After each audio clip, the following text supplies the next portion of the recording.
Hi friends, my name is Jess and welcome back to my channel, Books Past Bedtime.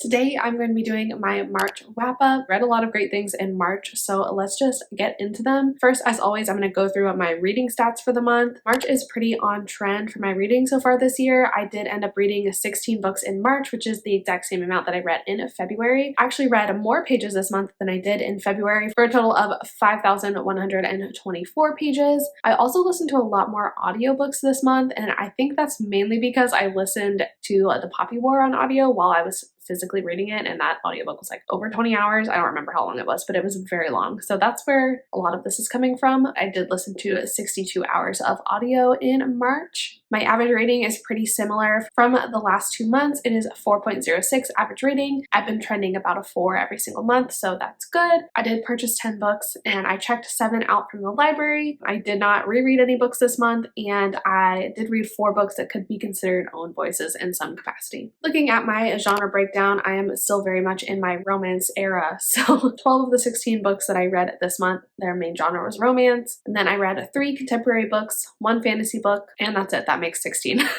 And as for format, this is pretty similar as it's been the last couple of months. I read 3 audiobooks, I read 10 books on my Kindle, and then I read 3 books physically. In terms of audience, I had a slightly more variety than I've had the last couple of months, but 14 of my books were adult books, which is what's been happening all year. And then I did read 1 middle grade and 1 YA book this month. In terms of author status, I read 4 debut novels this month actually, which was pretty cool. 8 books were by authors that I had read before. 8 of the books that I read this month, so half of the books I read this month were by only 2 authors.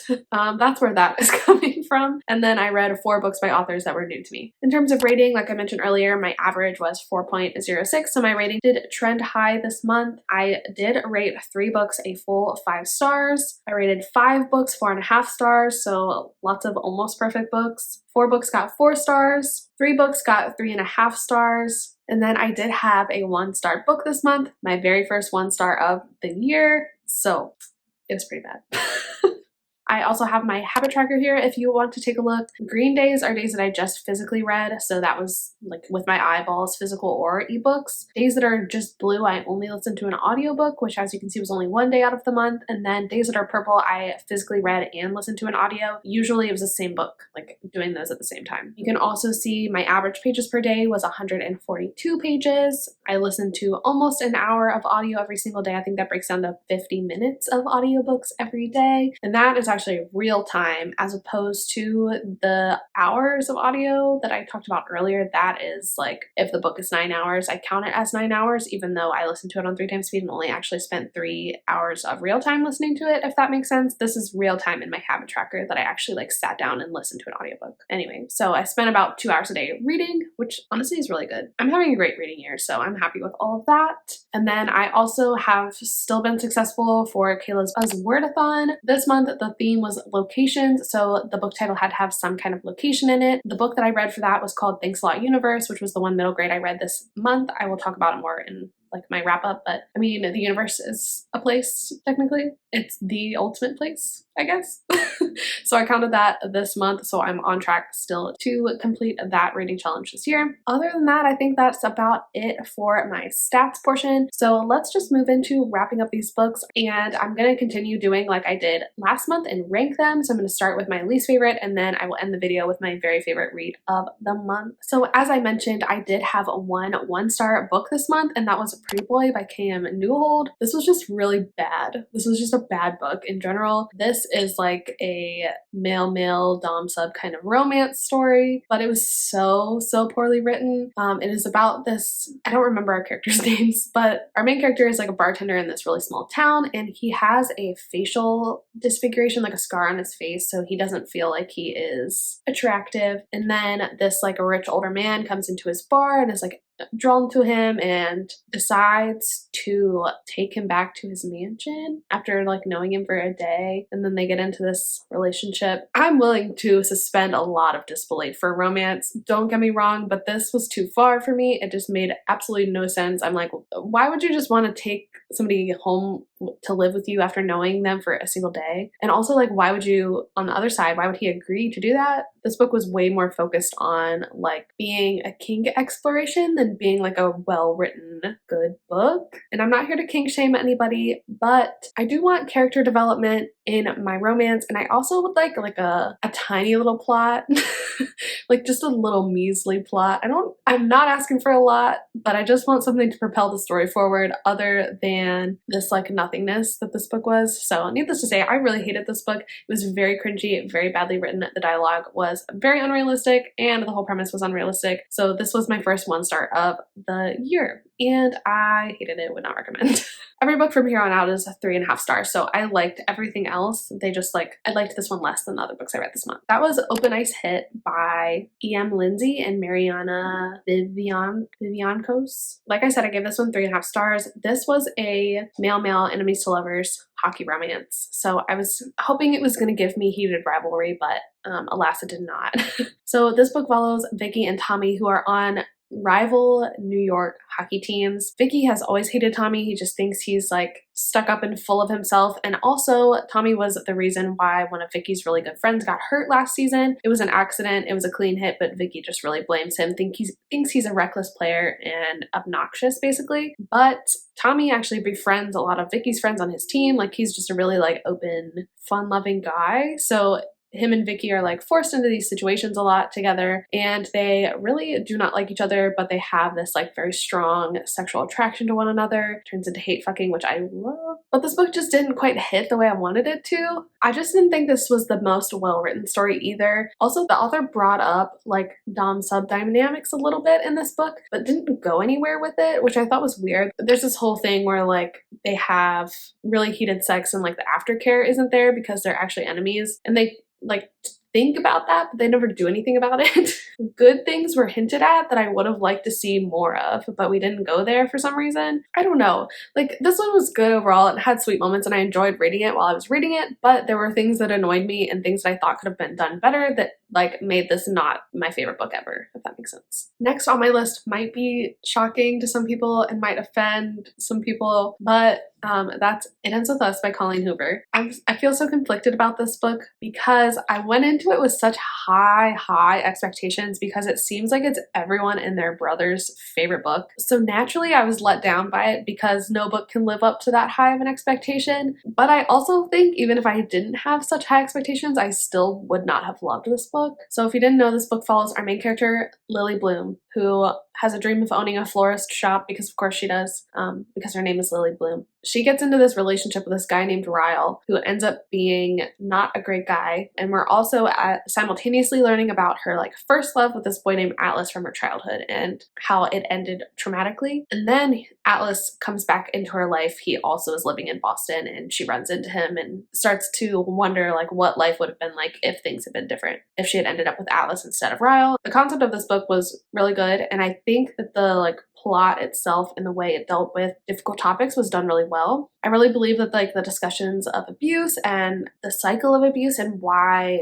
people who are being abused often stay in these abusive relationships was really nuanced and super well done, and you could kind of see and understand everything from every different perspective, which after reading Reminders of Him, I feel like Colleen Hoover does super well. I really enjoy that about her books, how she examines like human nature and why people make the decisions that they make and the motivations behind everything. But I just don't think that her writing was up to par in this book. From the very first chapter, I was very annoyed by the style of writing and the dialogue in this book. It just seemed so painfully cringy and unrealistic. I was like, no one talks like this, no one interacts like this. It really bothered me. I just found myself getting secondhand embarrassment so often from the shit that Lily would say. I was like, girl, no, like please get it together. So I just felt so conflicted about this one. I really feel like this book had to walk so Reminders of Him could run, because Reminders of Him is everything that this book was like trying to be, but the writing just wasn't there. Like it just was not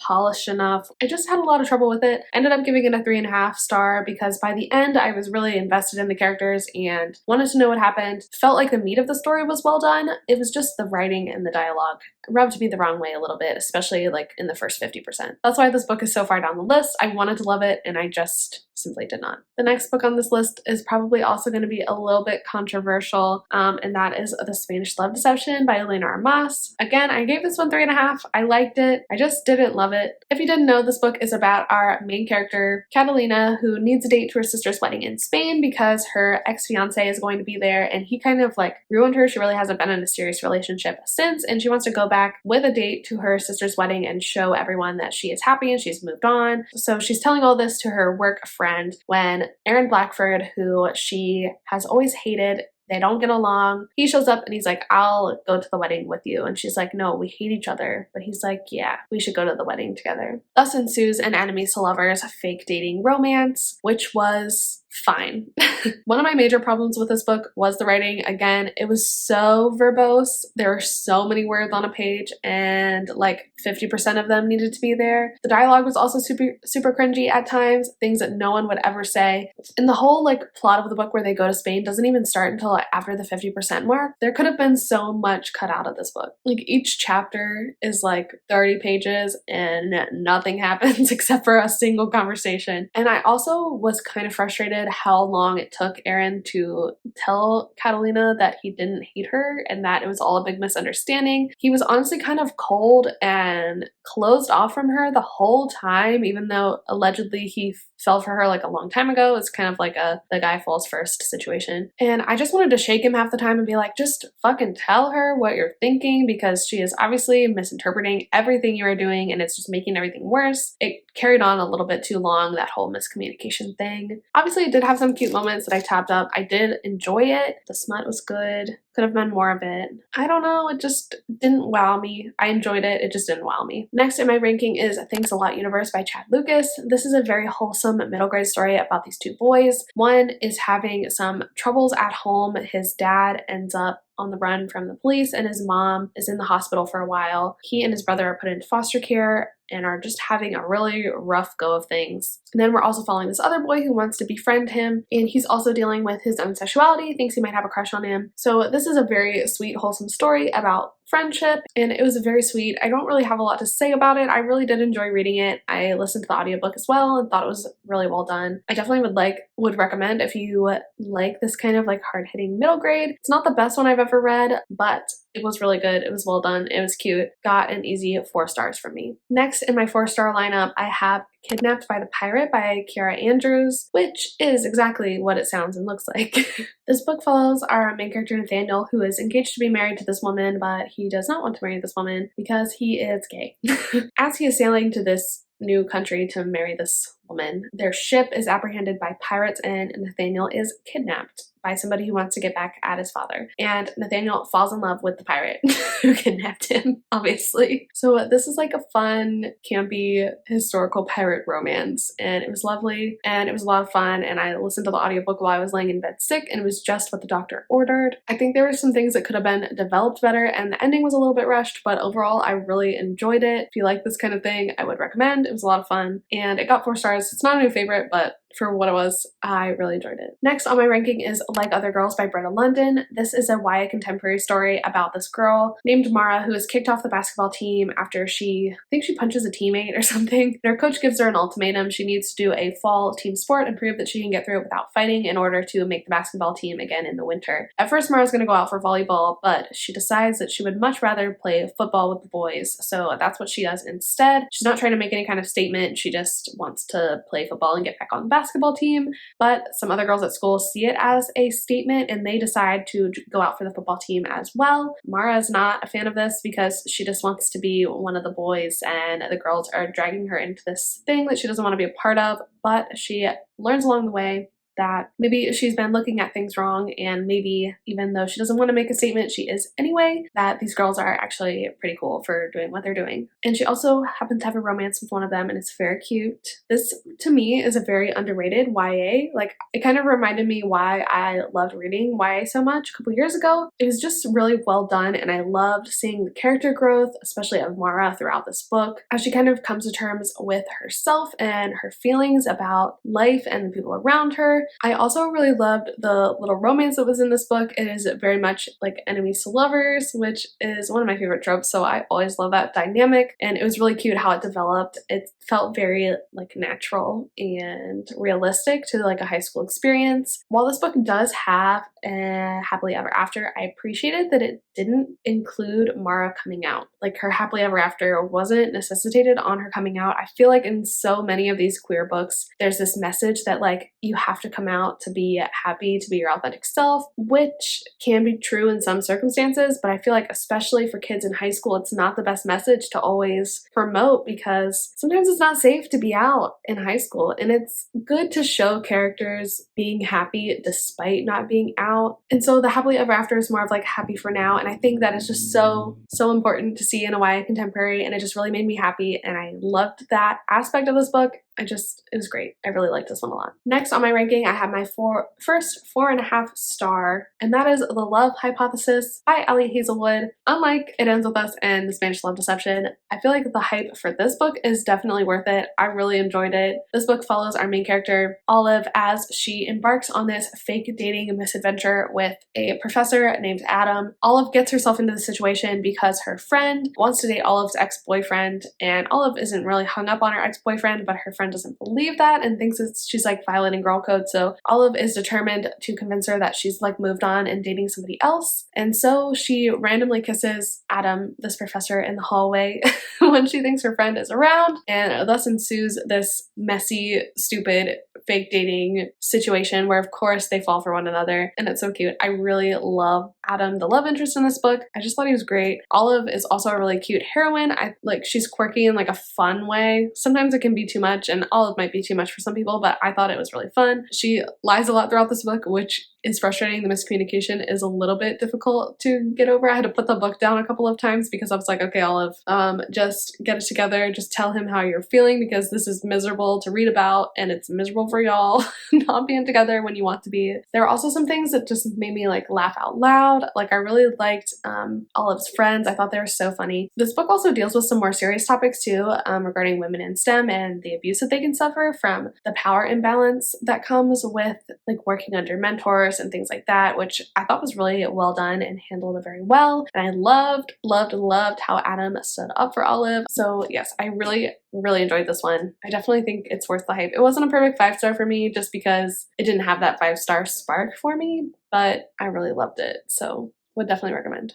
And yet another month where I'm incapable of filming my wrap up in a single sitting. I actually already filmed the second part another time as well, but I filmed it in my car and the sound was horrible and I forgot a couple books. So we're gonna try it again. Hopefully I can like rapid fire this and get it over with. So let's hop right into it. The next book on my list is a duology, and that is The Barbarian Duet by Kira Andrews. This is another one that's exactly what it sounds like. It's a fantasy romance following our main character Jem. Now Jem is arranged to be married to this man named Cater, who is kind of considered a barbarian to the people who live on the mainland of this kingdom, but they want to kind of bring this other country back into the fold of the kingdom and create an alliance. So Jem is arranged to be married to Cater. Jem is not very happy about this. He's very much like a hopeless romantic. He really wanted a kind of dreamy romance, and Cater is very much not giving him that. But despite their differences, there's only one bed in the cabin. So they slowly come to form a connection and fall for one another. This is definitely another slow burn. All of the Kira Andrews books that I've read have been very slow burn, but it is so worth it because the relationship builds in such like a beautiful and believable way. And then once like that tension is finally released and they finally do get together, it's so perfect and lovely. Oh, and I loved them so much together. They were the sweetest things. Both of these books got 4.5 stars from me. I loved them very much. The slow burn kind of in some ways makes me take off half a star because there's a lot of like miscommunication and misunderstanding going on. And then the first book ends on this huge cliffhanger, and the second book, Cater grovels his fucking heart out to Jem, and I didn't know that groveling was something I was into, but it is done so well in that book. Like the angst and the tension between them was lovely, and I loved their relationship, and it was so cute in the end. I really loved this series. It was a lot of fun. Next is another Kira Andrews book. She was one of the authors that I just like read a ton of this month. Kiss and Cry was probably my favorite of all of them that I read. The Barbarian Duet was a very close second, but Kiss and Cry also got 4.5 stars from me, and I just was like squealing the whole time I was reading it. It was so good. So this is a romance between two rival ice skaters who have to come together, train in the same club when one of their coaches falls ill like right before the Olympics. So they've never been like teammates before, but they're kind of forced into close proximity and working together in this book. Again, Kara Andrews is just like my slow burn romance queen. The tension between them just like simmered until it boiled over. And then once they finally did get into the relationship, I love when people start off as enemies, but then they like grudgingly come to really care about the other one. It was just so cute and precious, and I really ended up loving their relationship and how they supported one another. It was just so sweet and cute. It really reminded me of From Luke Off with Love by Mariana Zapata. If you liked that book, you definitely should read this book. It has so many similar elements, and the way that the relationship builds is pretty similar, but I will have to say Kiss and Cry has a lot better smut than From Luke Off with Love. So if, like me, that was like your biggest detractor for From Luke Off with Love, this one is worth it. And in second place for the month is the Necessary Evil series as a whole by Only James. Did read the first book, Unhinged, back in February, but I did catch up with the series in March. So I read the second book, Psycho, which I gave 5 stars. The third book, Moonstruck, which I gave 4 stars. There is a novella called Damaged that's like 3.5 that I gave 4.5 stars. And then Headcase, which is book number 4, which I gave 5 stars. So as you can see, I'm obsessed with this series. And if you're new to this channel and haven't heard me talk about this series before, it basically follows this family of psychopathic serial killers called the Mulvaneys. They were all adopted when they were young because they showed psychopathic tendencies, and their dad, Thomas, really felt like he could hone those psychopathic abilities to do good in the world. And so he's trained them to be serial killers, but only for the people that are like bad. So murderers and rapists and people that just would be better off not in the world. That's who the Mulvaneys take care of and eliminate. There's like 7 brothers, and each book is each brother's separate romance. Very high touch 'em and you die kind of vibes. Also, because of their psychopathic tendencies, they're all pretty like obsessive with their love interest. So I don't know. I love them. They're so fun. They're very smutty, and they also cover really dark topics, but Only James approaches it with such levity, and there's a lot of humor in these books as well. So I feel like it's a really fun balance. Most of the time I'm like laughing out loud. I love these boys with my whole heart. As a whole, it's a solid like 5-star series for me, one of my favorites, so it had to get my second place spot. And then finally, in very first place this month is The Poppy War by R.F. Kuang. I read this with the Fantasy Series Book Club, which I host with my friends Christine, Rachel, and Nicole. I might be the most surprised that I love this book so much. I just think it's like an objectively amazingly written book, and something that I feel like everyone would get something out of. But if you don't know, this book follows our main character, Rin. Rin is a war orphan who was raised by this family who doesn't really like her, so as soon as she is old enough, she really wants to get out of there, and she commits herself to taking this entrance exam into these military academies. She ends up like blowing everyone out of the water, much to everyone's chagrin, and it gets in. She thinks this is going to be like a really great new start for her, but it turns out that she is still like discriminated against and belittled at this military academy, despite her feeling like she's already proved herself.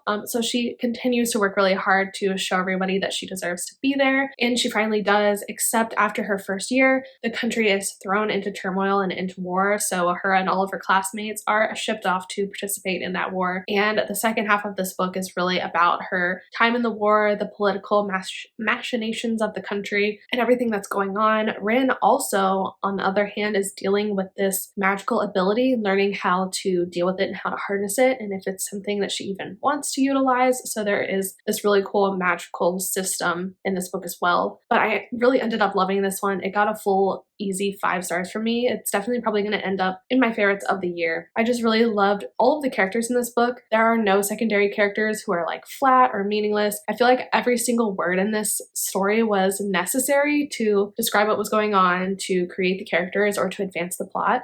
That's an issue I have with a lot of fantasy. They can feel like info dumpy or overwritten, but I don't feel like this book was at all. I really loved like every second of it. It definitely is very dark, but I think it's dark for a purpose. It didn't feel like it went too far or was just trauma for the sake of trauma. I really loved everything about this book, and I cannot wait to read the rest of the series. So that is finally my March wrap up. I'm so sorry it is so late this month, but you know, sometimes life happens and you get depressed and you don't want to get out of bed.